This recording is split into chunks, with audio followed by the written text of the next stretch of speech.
Si vous nous rejoignez, merci de votre fidélité. Bienvenue, mesdames et messieurs, voici les titres de votre journal.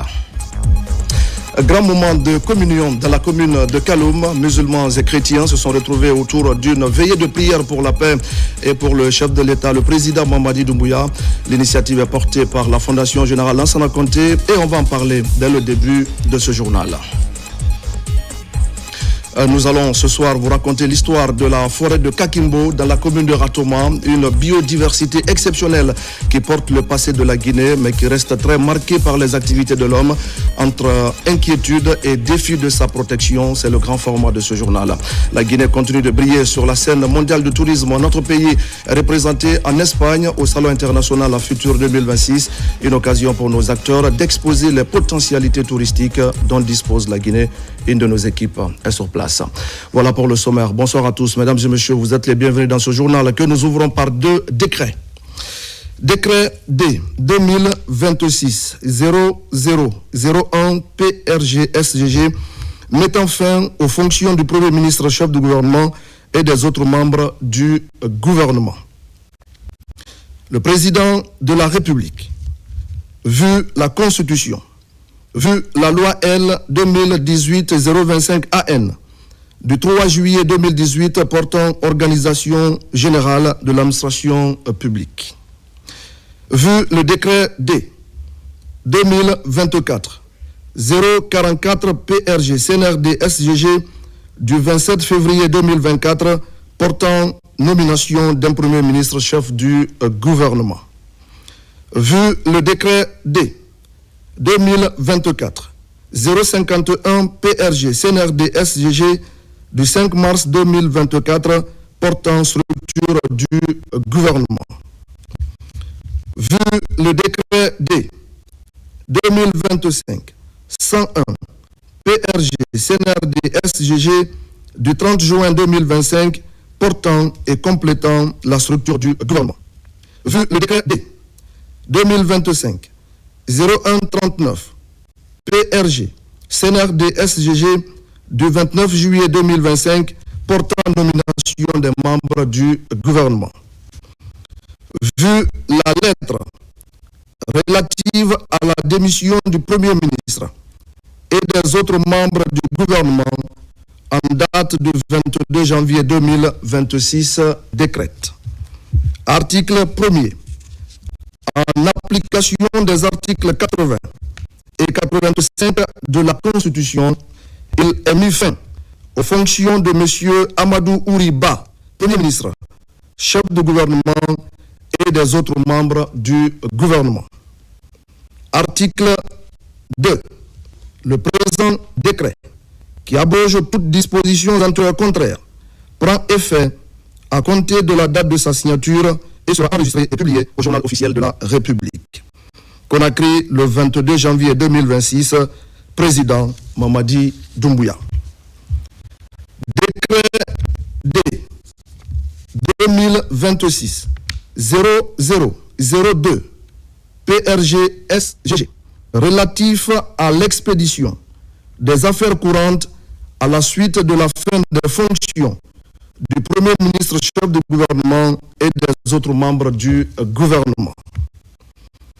Le président de la République, vu la Constitution, vu la loi L 2018-025 AN du 3 juillet 2018 portant organisation générale de l'administration publique, vu le décret D 2024-044 PRG CNRD SGG du 27 février 2024 portant nomination d'un Premier ministre chef du gouvernement, vu le décret D 2024-051 PRG CNRD SGG du 5 mars 2024 portant structure du gouvernement, vu le décret D 2025-101 PRG CNRD SGG du 30 juin 2025 modifiant et complétant la structure du gouvernement,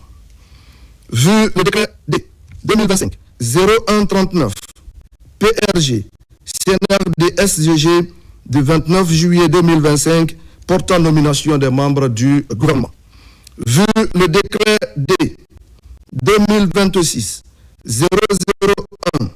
PRG SGG du 22 janvier 2026 mettant fin aux fonctions du Premier ministre chef de gouvernement et des autres membres du gouvernement. Vu la lettre relative à la démission du Premier ministre et des autres membres du gouvernement en date du 22 janvier 2026, décrète. Article 1er. Le ministre directeur de cabinet de la primature, le directeur de cabinet du ministère de la Défense nationale, les secrétaires généraux des ministères et les secrétaires généraux adjoints du gouvernement et des affaires religieuses sont chargés d'expédier les affaires courantes en attendant la nomination d'un nouveau gouvernement. Article 2. Le présent décret, qui abroge toutes dispositions antérieures contraires, prend effet à compter de la date de sa signature et sera enregistré et publié au journal officiel de la République. Conakry, le 22 janvier 2026, signé président Mamadi Doumbouya. La session ordinaire du Conseil des ministres s'est tenue ce jeudi sous la haute autorité du chef de l'État, le président Mamadi Doumbouya. La rencontre a permis aux membres du gouvernement d'apporter plusieurs questions, d'aborder donc des questions liées au développement socio-économique du pays. Voici un extrait du compte-rendu du Conseil avec le général Amara Kamara, porte-parole de la présidence de la République.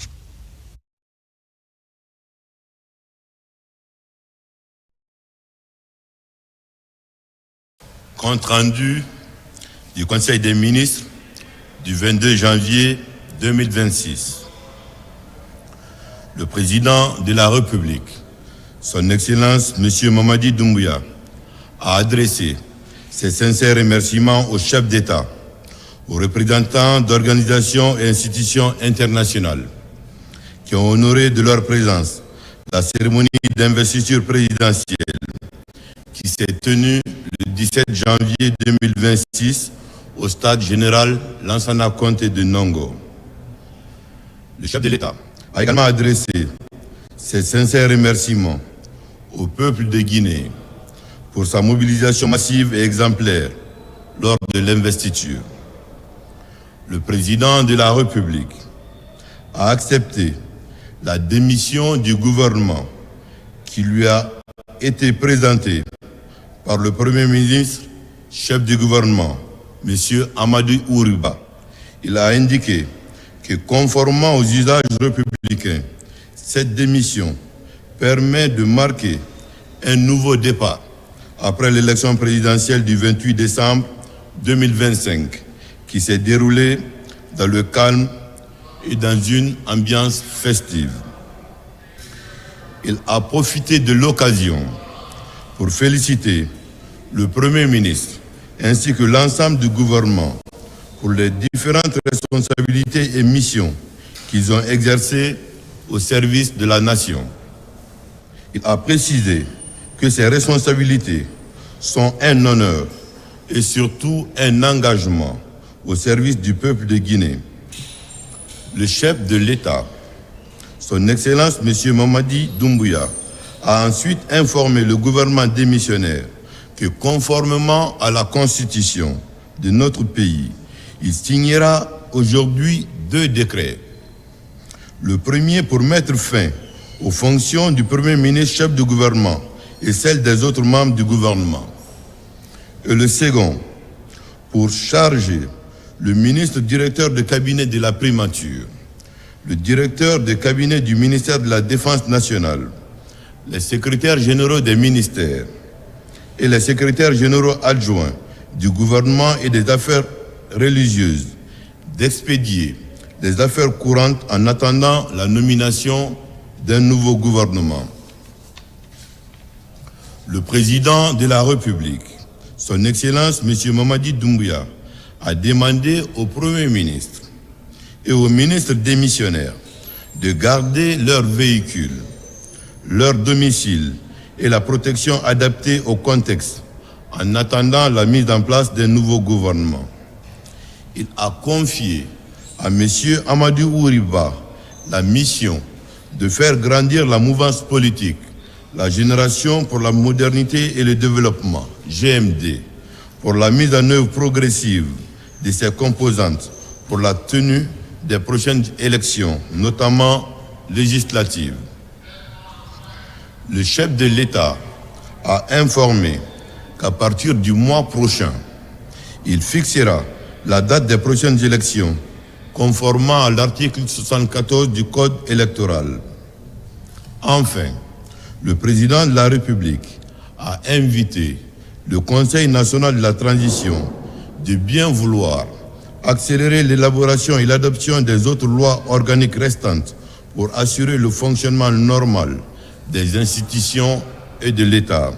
Pour le Conseil des ministres, le porte-parole de la présidence de la République. Merci. Et puis, mesdames et messieurs, c'est un acte républicain que vient de poser le chef de l'État, le président Mamadi Doumbouya, a déposé ce jeudi sa déclaration de biens à la Cour suprême. Par ce geste hautement symbolique, le président de la République démontre une fois de plus son attachement au respect de l'état de droit, à la primauté de la Constitution et au bon fonctionnement des institutions de la République. Omar Bari. Conformément aux dispositions constitutionnelles en vigueur, le président de la République, chef de l'État, commandant en chef suprême des forces armées, son Excellence, le président Mamadi Doumbouya, a procédé ce jeudi 22 janvier 2026 au dépôt officiel de sa déclaration de patrimoine auprès de la Cour suprême.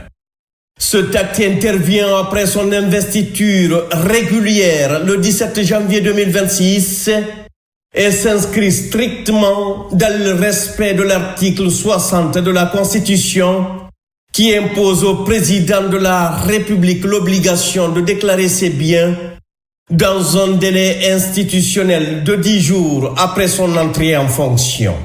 Acte de dépôt de déclaration de biens. Non. Fodé Bambara, premier président de la Cour suprême. En application de l'article 60 de la Constitution, certifiant avoir reçu ce jour 22 janvier 2026 de son Excellence M. Mamadi Doumbouya, président de la République, régulièrement investi le 17 janvier 2026, la déclaration écrite sous l'honneur de ses biens. La présente déclaration, déposée dans le délai constitutionnel de 10 jours suivant l'investiture, est remise sous pli fermé et scellée, enregistrée sous le numéro 001. Disons qu'elle sera conservée par la Cour suprême conformément aux règles de confidentialité et de conservation en rigueur. Disons que le présent acte vaut preuve de dépôt régulier de la déclaration des biens exigée par la Constitution. Fait à Conakry, le 22 janvier 2026. Par ce geste hautement symbolique et juridiquement encadré, le président de la République, son Excellence Mamadi Doumbouya, démontre une fois de plus son attachement au respect scrupuleux de l'état de droit, à la primauté de la Constitution et au bon fonctionnement des institutions de la République. La déclaration de patrimoine ainsi déposée sera conservée par la Cour suprême conformément au texte en vigueur. Elle constitue un instrument essentiel de transparence, de redevabilité et de bonne gouvernance, valeur au cœur de la refondation de l'État prônée par le chef de l'État. En donnant l'exemple au sommet de l'État, le président de la République envoie un signal fort à l'ensemble des responsables publics, les invitant à se conformer aux exigences constitutionnelles et éthiques liées à l'exercice de la charge publique. À travers cet acte de déclaration de biens, le président de la République réaffirme que la refondation de l'État repose avant tout sur l'exemplarité des dirigeants, la moralisation de la vie publique et la restauration de la confiance entre les gouvernants et les citoyens. Ce dépôt de déclaration de biens s'inscrit ainsi dans une dynamique globale visant à bâtir une gouvernance responsable, transparente et respectueuse des principes républicains, socle indispensable à la construction d'une Guinée nouvelle, juste et prospère. Par ce geste, Son Excellence le Président Mamadi Doumbouya inscrit son action dans l'histoire institutionnelle du pays et consolide les fondements d'un État refondé au service exclusif du peuple souverain de Guinée. Merci à Oumar Baré. À présent, le contenu de cette lettre de félicitations du président de la République du Niger, Niamey, à son Excellence, M. Mamadi Doumbouya, président de la République de Guinée-Conakry. Monsieur le Président et chers frères, j'ai l'immense plaisir de vous adresser mes vives et chaleureuses félicitations à la suite de votre brillante victoire lors de l'élection présidentielle du 28 décembre 2025 en Guinée. Le grand peuple de Guinée vient ainsi de vous accorder sa confiance pour continuer à présider à ses destinées après la transition que vous avez dirigée avec succès. Aussi, je ne doute point de ce que, sous votre mandat, la Guinée, pays frère et ami du Niger, renforcera sa stabilité pour accélérer son développement socio-économique. Je saisis également la présente occasion pour vous assurer mon entière et constante disponibilité à œuvrer de concert avec vous, Excellence, pour le raffermissement des liens d'amitié, de fraternité et de coopération qui existent entre nos pays. En vous renouvelant mes sincères félicitations et mes vœux de succès dans l'accomplissement de votre exaltante et noble mission, je vous prie d'agréer, Monsieur le Président et chers frères, l'assurance de ma très haute considération, le général d'armée Abdou Rahman Tiani. Une grande nouvelle ce soir avec la réintégration de la Guinée au sein de l'Union africaine. Les sanctions sont totalement levées et le chef de l'État, le président Mamadi Doumbouya, est même convié au sommet de l'institution qui doit se tenir en février prochain. L'annonce a été faite ce jeudi au cours d'une rencontre spéciale organisée à cet effet. Les membres du Conseil paix et sécurité ont suivi avec attention les explications de la délégation guinéenne mandatée par le chef de l'État, le président Mamadi Doumbouya. Nous reviendrons sur cet élément dans nos prochaines éditions d'information. En attendant, à Kaloum, la Guinée a prié d'une seule voix, je le disais au sommaire, une grande veillée religieuse, nationale et inclusive s'est tenue à la place des martyrs en faveur de la paix, de la nation et du président de la République, musulmans et chrétiens réunis dans un même élan spirituel sous le haut patronage du président du CNT, Dr Dansa Kourouma. Donc c'est une rencontre qui a permis de prier pour la paix et pour la prospérité dans notre pays. Ablaye Diallo, Mohamed Diansani. Cette veillée religieuse nationale inclusive s'est déroulée autour du thème « Un seul peuple, une seule prière, un destin commun pour la Guinée ». Elle a connu la participation d'une centaine de leaders religieux musulmans et chrétiens des 4 régions naturelles du pays, ainsi que de nombreuses délégations internationales venues des pays frères. Tous prient pour la paix, l'unité nationale et la réussite du premier mandat du président Mamadi Doumbouya. Aujourd'hui, nous nous retrouvons, faisant un appel, non seulement pas que pour les musulmans, mais aussi pour les chrétiens, qu'on puisse faire des bénédictions pour le président élu, parce que Dieu a accepté nos invocations, pour le dire merci, merci au Seigneur, le sera reconnaissant. Cet événement inédit marque une étape majeure dans le renforcement du vivre ensemble et de la fraternité interreligieuse. Des khalifes de la République, des oulémas de notre pays qui se sont donné la main pour venir passer cette nuit ici aujourd'hui pour implorer le bon Dieu pour le général Mamadi Doumbouya. C'est pour venir remercier le Seigneur et invoquer son nom pour ce pays, la Guinée, qu'il vient de doter d'un homme pour diriger les destinées. C'est pour encore dire merci au Seigneur, mais lui confier ce pays pour que demain soit plus meilleur qu'aujourd'hui. Cette veillée a été également l'occasion pour les 2 grandes confessions religieuses d'implorer la bénédiction divine pour la Guinée et les Guinéens. Dr Dansa Kourouma salue l'unité d'action des différentes communautés religieuses rassemblées dans un même élan de foi. C'est une initiative qu'on souhaite pérenniser pour que, après chaque investiture institutionnelle, qu'il y ait une investiture religieuse. Parce que la Guinée est un pays de foi. C'est un pays où 99% de la population croit à Dieu, en un Dieu unique. Et le serment du président est jure par Dieu. Et nous prenons cette initiative comme ça se fait dans certains pays, mais c'est une première en Afrique, que le président de la République élu et installé soit accompagné par des prières et bénédictions, par cette veillée religieuse inclusive de toutes les religions. Nous n'avons pas que des fidèles ici, nous avons les plus grands chefs religieux du pays qui sont là. Nous avons les représentants de toutes les églises du pays. C'est une communion de prière unique. Nous appelons les chefs religieux du pays pour installer le président de manière religieuse, par des prières, par des bénédictions, sur le trône que Dieu bénira. Parce que quand Dieu bénit le trône du président, rien, aucun homme ne peut l'ébranler. Dans un contexte national marqué par de grands défis, cette veillée religieuse nationale inclusive a envoyé un message fort, celui d'une Guinée rassemblée, unie dans la prière et tournée vers un destin commun. Dans le reste de l'actualité, le comité de pilotage de l'initiative pour la transparence dans les industries extractives en Guinée vient de se réunir ici à Conakry.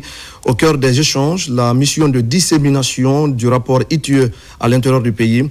Il a été aussi question de l'examen et de l'approbation du plan de travail et budget 2026. Prochaine étape, les préfectures minières du pays pour un dialogue direct avec les communautés. On fait le point avec Moussa Kouyaté. La mission prochaine de dissémination de l'ITIE Guinée dans les zones minières était au cœur des échanges du comité de pilotage. Les membres ont approuvé les termes de référence et budget de la mission pour aller rencontrer et échanger avec les communautés. Il ne s'agit pas de collecter les informations sur les paiements et les revenus, mais il faut les porter à la connaissance d'un large public, de tous les citoyens, que chacun sache qu'au cours de cette année, que c'est ce montant-là qui a été payé par les sociétés minières au niveau des régies financières de l'État et au niveau des communes. Il faut que les communes sachent quels sont les montants qui leur ont été payés, que ce soit au niveau des redevances superficielles, que ce soit au niveau du FODEL, que ce soit au niveau du Fonds national de développement local. Il faut que ces informations soient connues. Au-delà d'informer les citoyens, ITIE va être à l'écoute des populations de ces zones minières autour de leur collaboration avec les sociétés. Recueillir également leurs avis, c'est le plus important, surtout leurs avis, comment ils souhaiteraient que la collaboration soit menée sur le terrain. Vous savez, souvent il y a des conflits parfois entre les sociétés qui extraient les ressources minières et les communautés au niveau local. Et il y a aussi des avantages, des ristournes qui leur sont dus. Donc il est question d'aller rencontrer ces communautés, expliquer les objectifs de ces sociétés qui s'installent, comment les ressources vont être exploitées, quels sont leurs droits et comment ils doivent cohabiter, travailler en communion avec tous les acteurs qui sont sur le terrain. La Guinée est un pays minier et pour mieux servir les communautés et l'État, ITIE souhaite l'assistance technique, matérielle et financière des autorités et des partenaires au développement. Le contenu de ce communiqué à l'attention des pensionnés militaires, zone spéciale de Conakry.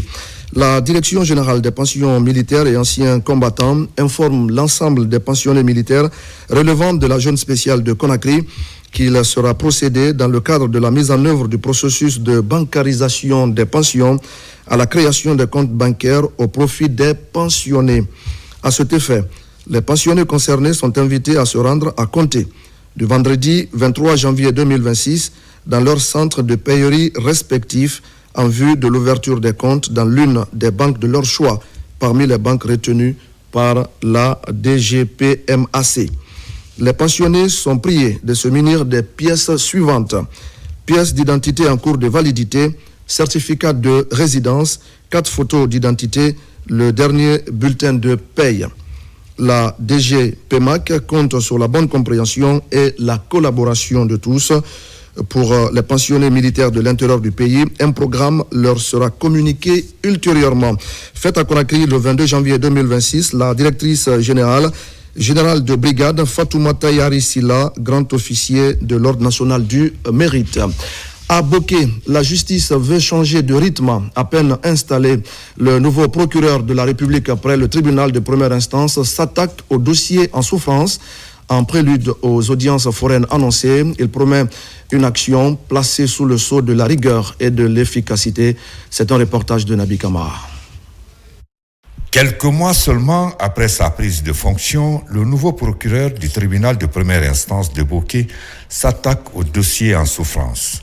Il les place au cœur de ses priorités pour restaurer la confiance entre son institution et les citoyens de Kakandé. Quand je suis venu d'abord, j'ai recensé tous les dossiers en souffrance, qu'il s'agisse des dossiers correctionnels ou qu'il s'agisse des dossiers criminels. Avec l'avènement du CNRD à la tête du pays, les interférences dans les procédures judiciaires ont cessé. Pour matérialiser son engagement, il annonce l'ouverture prochaine d'une session criminelle à Bokeh afin de rapprocher, selon lui, la justice des justiciables et d'accélérer le traitement des affaires pénales.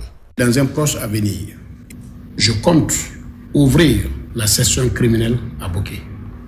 Des audiences au cours desquelles on juge les crimes, les présumés auteurs des crimes. C'est le cas des accusés pour viol, c'est le cas des accusés pour vol à main armée, c'est le cas des accusés pour trafic illicite de cocaïne, trafic illicite international de cocaïne. C'est le cas, par exemple, de meurtre, le fait de donner volontairement la mort à son prochain. Ce sont ces dossiers qui feront l'objet d'examen. Des journées portes ouvertes et échanges directs avec les citoyens sont envisagés par le procureur pour mieux expliquer le fonctionnement de la justice dans la région administrative de Bokeh. Nous allons dire à cette occasion, c'est quoi la justice? Comment accéder à la justice? Quels sont les frais de justice qui sont obligatoires? Et quelles sont les procédures qui sont gratuites? Quand un citoyen a un problème, vers qui il faut aller?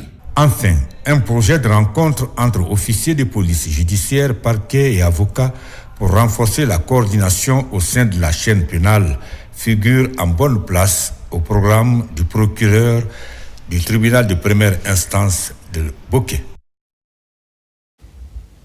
On en vient maintenant à ce tournant décisif au centre de santé de Wanindara. Après plusieurs années d'accompagnement, Médecins sans frontières Belgique transfère officiellement la gestion du projet de prise en charge des personnes vivantes avec le VIH-Sida au ministère de la Santé. Un retrait progressif, porteur d'espoir, mais aussi d'inquiétude, alors que la continuité des soins reste une question centrale dans notre pays. Adia Toubari et Moussa Bangora pour des explications. Depuis sa mise en œuvre en 2007, le projet VIH du centre de santé de Wanindara a permis un accès gratuit et régulier aux traitements antirétroviraux, un suivi et un accompagnement psychosocial de près de 2500 malades. Avec le départ de MSF Belgique, la responsabilité de la prise en charge revient désormais entièrement aux structures nationales de santé. On est très heureux, après 18 ans, de pouvoir se désengager progressivement, parce que c'est quelque chose de très progressif qui a été fait en concert vraiment avec les autorités. Donc en fait, ce qui a été fait ici, c'est vraiment un support en termes d'infrastructure, en termes de laboratoire, en termes d'intrants, en termes de formation au personnel. Grâce à ces actions, des vies ont été transformées en espoir, ravissants, et des défis autrefois insurmontables ont trouvé des solutions durables. Sur le terrain, patients et associations expriment leurs préoccupations et redoutent des ruptures de médicaments, une baisse de la qualité du suivi biologique et médical. Aujourd'hui, si je vois le départ de MSF, ça c'est une crainte, forte crainte pour moi, parce que je ne vois pas le relais qui est présent actuellement pour prendre cette relève pour les enfants et adolescents qui sont suivis dans cette structure. Du côté du ministère de la Santé, les autorités se veulent rassurantes. Nous sommes vraiment honorés de cette passation.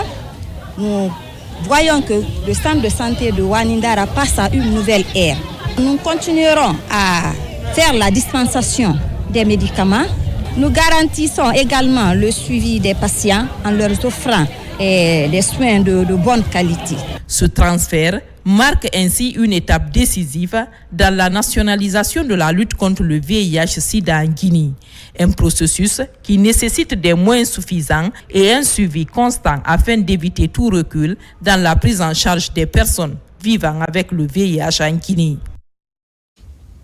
Au même moment, à Boké, la direction préfectorale de l'élevage vient de lancer une vaste campagne de vaccination des chiens, une initiative de l'État qui vise à prévenir la rage et à renforcer la protection des populations ainsi que des animaux domestiques. Younous Atawel Kamara. Zéro décès humain dû à la morsure de chiens d'ici 2030, c'est le slogan de cette vaste campagne de vaccination des chiens initiée par l'État guinéen à travers le ministère de l'élevage. Ici à la maison des jeunes de Boké, les agents formés pour la circonstance sont mobilisés pour mener cette opération dans la préfecture.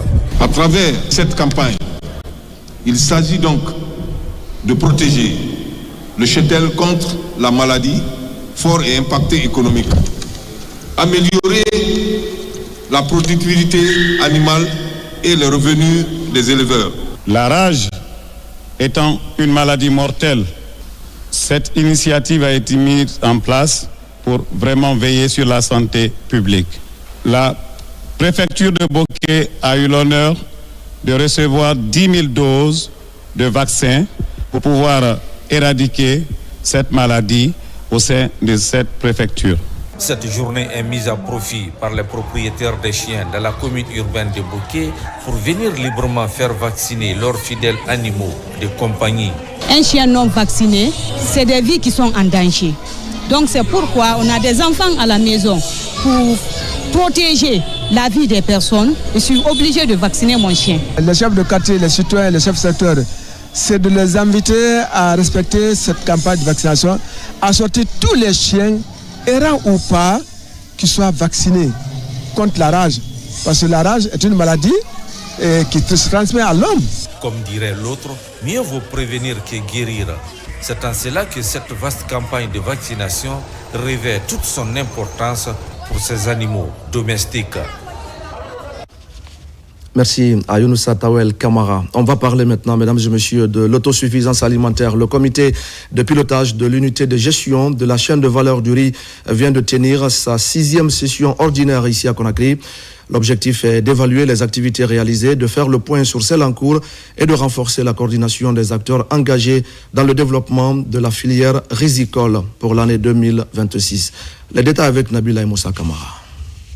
Les travaux de la 6e session du comité de pilotage de l'unité de gestion de la chaîne de valeur du riz réunit l'ensemble des acteurs impliqués dans la mise en œuvre du projet.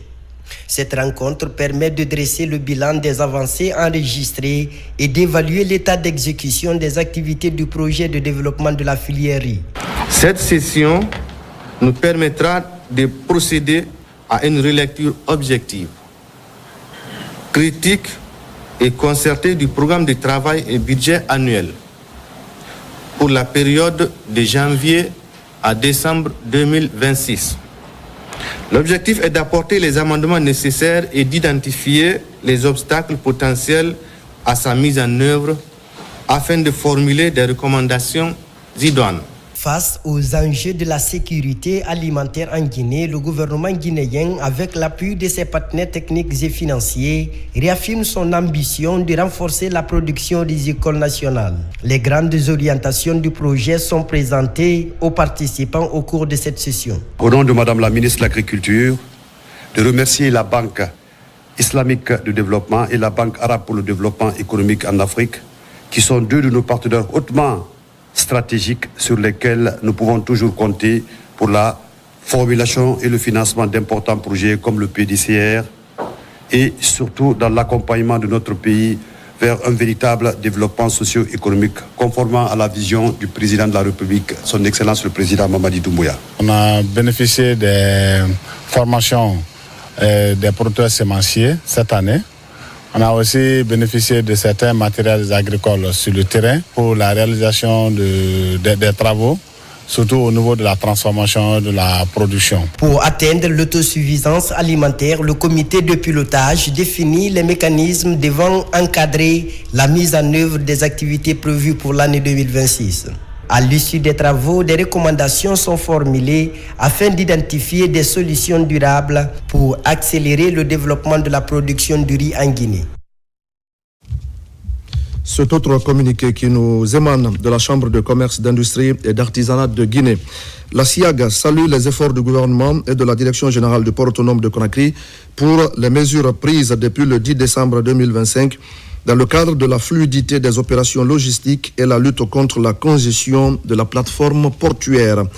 En dépit de ces efforts louables, force est de constater qu'un nombre important de conteneurs restent bloqués au sein de la plateforme portuaire, faute d'un enlèvement par les propriétaires.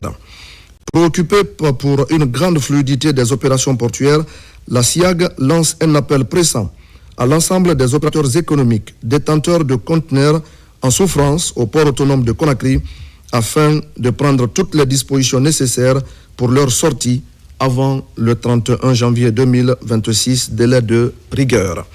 La SIAG s'est comptée sur la bonne compréhension de l'ensemble des opérateurs économiques concernés et c'est signé le président, M. Mamadou Baldé. Nous allons braquer ce soir nos projecteurs sur la forêt de Kakimbo, plus qu'un simple espace boisé. La forêt de Kakimbo est un symbole de notre histoire et de notre culture.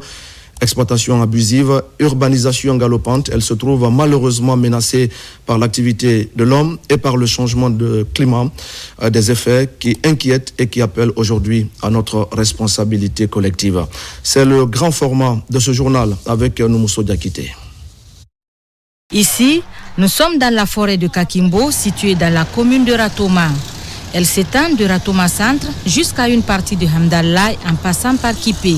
À cause de sa vaste diversité de flore, cette zone est classée et protégée depuis la période coloniale et la Première République. Parmi cette richesse végétale se trouve une variété de cactus, une plante vertueuse de laquelle Kakimbo tire son nom. C'est elle qui a donné son nom à toute cette zone. Dans la famille des cactus, vous constaterez que généralement les feuilles sont à bout épineux.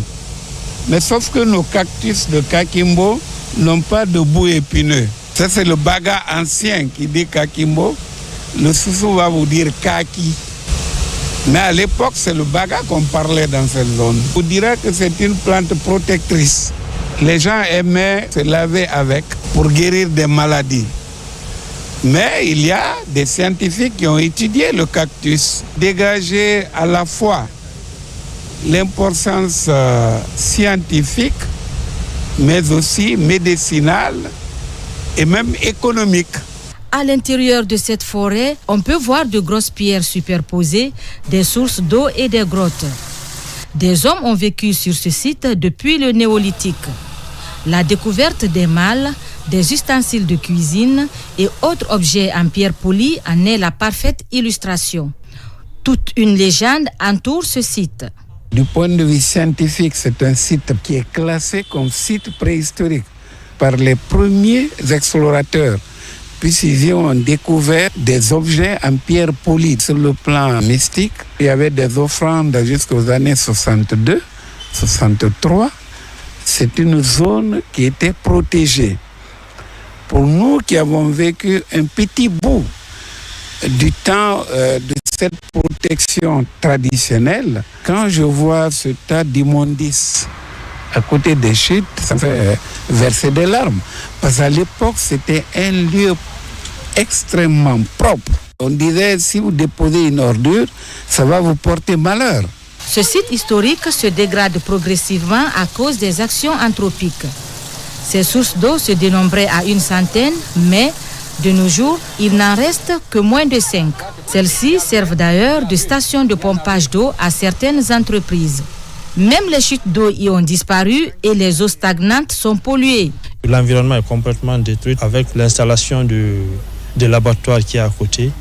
Et il y avait aussi un dépotoir d'ordures. Nous profitons pour dire à toutes les bonnes volontés, aux départements qui sont tous concernés par la protection de l'environnement, la valorisation des sites, qui viennent en contact avec les autorités locales, les autorités communales, qu'on puisse essayer de mettre en place des politiques pour valoriser.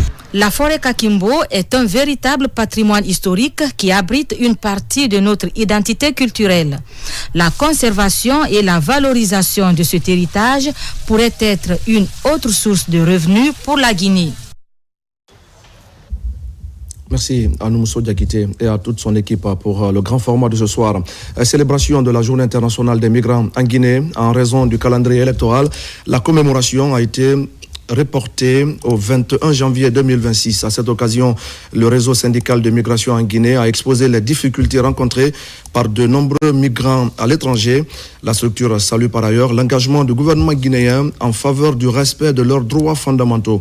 Compte rendu, Nabila Moussa Kamara. La date du 18 janvier 2026 est consacrée à la Journée internationale du migrant. Pour des raisons de calendrier électoral, l'événement est célébré ce 21 janvier 2026. Ici, au siège de la CNTG-USTG, cette activité est organisée à l'occasion par le réseau syndical de migration en Guinée. Depuis l'aube de l'humanité, la migration a toujours existé. C'est virtuel, c'est ce qui constitue le monde. Et depuis, ça a toujours existé. Donc la migration n'est pas mauvaise en soi. La Guinée a toujours accueilli dans le cadre de la solidarité africaine. Donc tout Africain qui est en Guinée est chez lui. Et lui et sa famille. Il n'y a aucune distinction. Je suis quitté jusqu'à Sierra Leone pour venir ici pour travailler, pour gagner de l'argent. Moi, je suis un chauffeur. Il y a une société Aquaprise. Je travaille avec ça. Mais c'est bon comme ça. Pour prendre en compte les droits et devoirs des migrants, le réseau syndical de migration en Guinée invite les institutions nationales et internationales à faire face aux problèmes que traversent les migrants dans certains pays.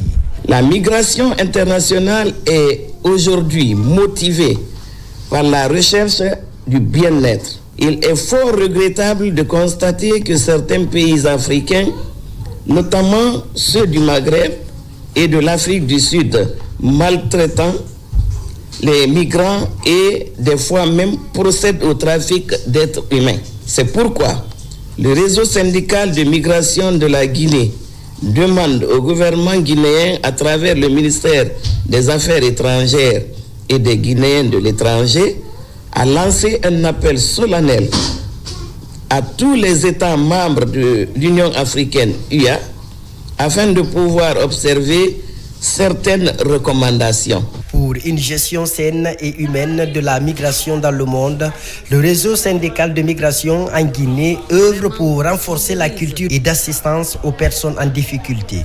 À l'occasion de la célébration de cette journée en Guinée, la question sur l'insertion socio-professionnelle des jeunes migrants a fait également de rappel auprès des décideurs. Et pendant ce temps, je le disais également, au sommaire, la Guinée s'affiche sur la scène mondiale du tourisme pour la 3e année consécutive. Notre pays participe au Salon international Futur 2026 à Madrid, en Espagne. Un rendez-vous stratégique qui rassemble les plus grands acteurs du secteur et qui offre justement à la Guinée une vitrine d'envergure internationale. On fait le point avec Mohamed Souma et Abakar Amikamara. Cette 3e participation de cette édition de Futur 2026, ici à Madrid en Espagne, est la preuve de l'engagement des autorités guinéennes à faire de la Guinée une principale destination touristique dans le monde, comme ambitionné dans le second pilier du programme Simandou 2040, relatif au développement de l'éducation et de la culture. Cette année, il y a encore une présence remarquable de la Guinée à ce salon qui fait partie des top 3 salons au monde en termes de promotion de destination, en termes d'investissement touristique. Nous avons eu la chance aussi d'être interpellés par certaines personnes qui pensent à faire de l'investissement touristique. Et vu que le nom de la Guinée résonne beaucoup en ce moment avec notre projet phare Simandou, nous voyons beaucoup d'engouement autour de la destination et nous espérons pouvoir concrétiser toutes ces manifestations d'intérêt en projets concrets réalisés. Ce rendez-vous mondial du tourisme a pour objectif de renforcer les relations internationales et le réseautage touristique, l'exploitation des innovations de l'écotourisme et de la durabilité et la promotion des destinations auprès des professionnels et du grand public. Dans un premier temps, ça démontre que le Guinée est présent et ouvert à recevoir les touristes, mais aussi de se positionner par rapport aux régions Afrique en termes de destination touristique. Nous sommes dans un forum qui est une plateforme où on peut donner une visibilité importante sur la Guinée. L'Office national du tourisme s'y investit, le ministère du tourisme s'y investit, ils sont là, ils sont juste derrière moi. il faille que l'on améliore la visibilité de la Guinée, qu'on prouve, qu'on démontre que la Guinée est effectivement ce paradis. Futur est une plateforme essentielle pour les échanges, les engagements commerciaux et la présentation des tendances du secteur touristique. C'est une opportunité unique pour renforcer la visibilité des destinations et développer des alliances stratégiques. Retour en Guinée et nous allons parler de cette inauguration d'une nouvelle mosquée à Kouroussa. Elle est implantée au quartier Raiko pour le bien de la communauté musulmane impactée par l'exploitation minière de l'entreprise KGM. Les discours ont évoqué les avantages de la cohabitation pacifique, le vivre ensemble et la paix entre entreprises minières et communautés locales. Diamo Kaba est notre correspondant sur place. À Raiko, à la périphérie de Kouroussa, c'est un jour pas comme les autres. À l'origine du réconfort des habitants, l'inauguration de leur maison de Dieu pour répondre aux normes de sécurité. Sa mise en service est un vieux rêve qui se concrétise grâce à l'implication de l'entreprise KGM. Aujourd'hui, la mosquée rénovée est perçue comme un tremplin pour les grandes retrouvailles religieuses. KGM vient de faire l'un des plus beaux cadeaux à la population de Kouroussa et au quartier Raiko. Parce que de toutes les maisons que l'on construit, celle de Dieu qu'on appelle mosquée semble être la meilleure, sinon la meilleure. KGM est là pour nos communautés. Depuis que l'arrivée à Kouroussa, beaucoup de rues sont enregistrées et plusieurs localités changent de visage. Aujourd'hui encore, on félicite cette politique de responsabilité sociétale. À Kouroussa, dans le registre du respect du contenu local, ce projet est hautement symbolique pour KGM, très engagé à soutenir l'esprit du développement à la base. Le coût est estimé à 372 millions de francs guinéens pour améliorer des conditions de vie. Un bel exemple de coopération entre la population et l'entreprise pour promouvoir le développement durable. En un laps de temps, notre entreprise a investi plus d'1 milliard de francs guinéens dans la construction et la rénovation des lieux de culte. Et cela dans le cadre de notre responsabilité sociétale des entreprises. Ces investissements traduisent notre conviction profonde. Le développement minier ne doit pas aller sans le développement humain, spirituel et social. Aujourd'hui, KGM répond à un besoin réel de notre communauté et s'inscrit ainsi dans un partenariat durable avec la population de Kouroussa. À Kouroussa, le maintien du climat de cohabitation pacifique est au cœur des priorités de KGM. Cette cause commune défendue compte prévenir d'éventuels conflits au sein de cette plateforme de l'or. De nouveaux engagements sont renouvelés pour que règne la stabilité au quartier Raiko et au-delà dans tout Kouroussa. Après le sacre, place maintenant aux engagements. Les lauréates du concours Miss Guinée ont reçu leur présence officielle.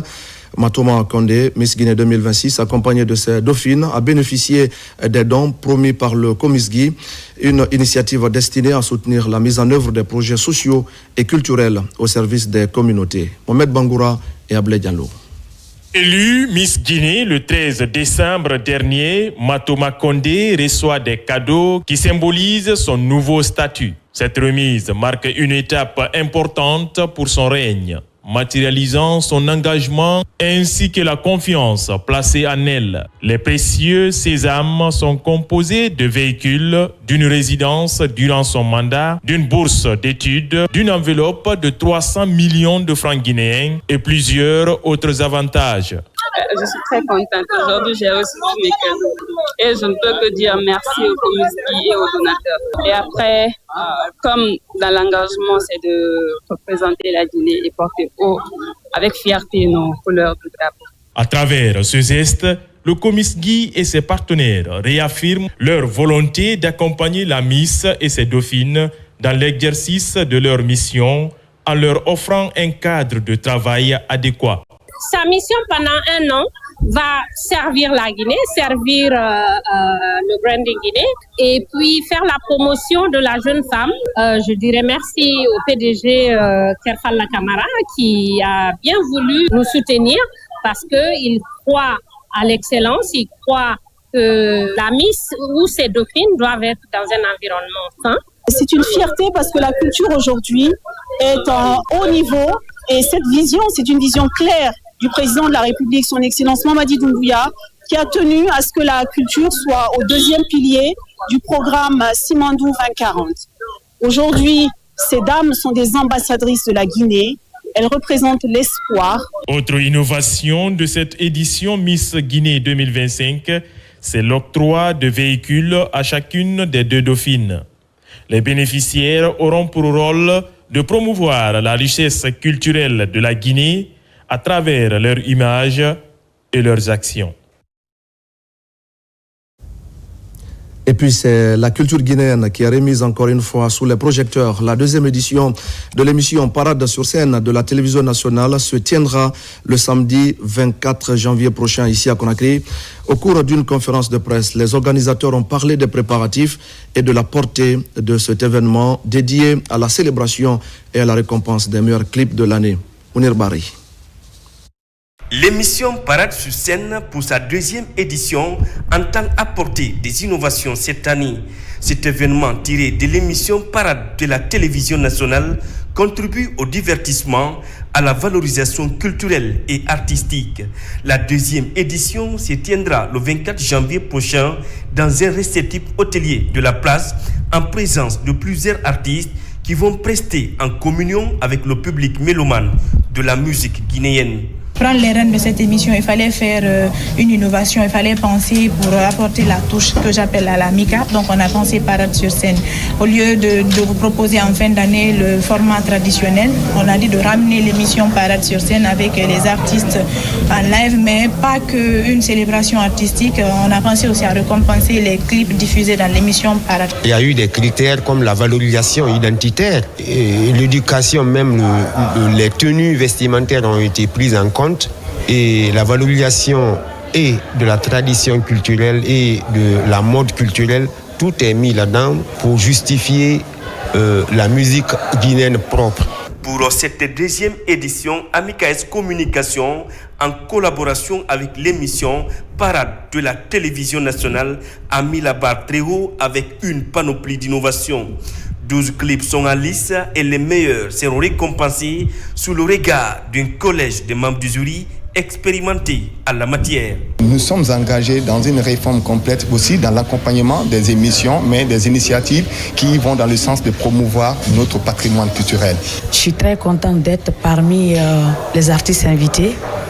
Voilà, et Inch'Allah, je sais qu'il y aura beaucoup de surprises.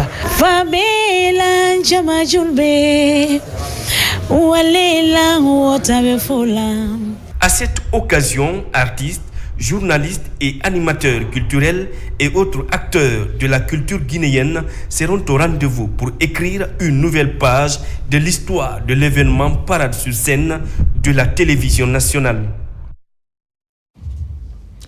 Bravo aux organisateurs et bon vent à la 2e édition de Parade sur scène de la télévision nationale. Le rendez-vous, c'est donc ce samedi ici à Conakry. C'est la fin de ce journal. Mesdames et messieurs, merci à vous de l'avoir suivi. Et je vous retrouve la semaine prochaine pour d'autres actualités de la Guinée, notre paradis terre de richesse et d'innovation. Bonsoir à tous.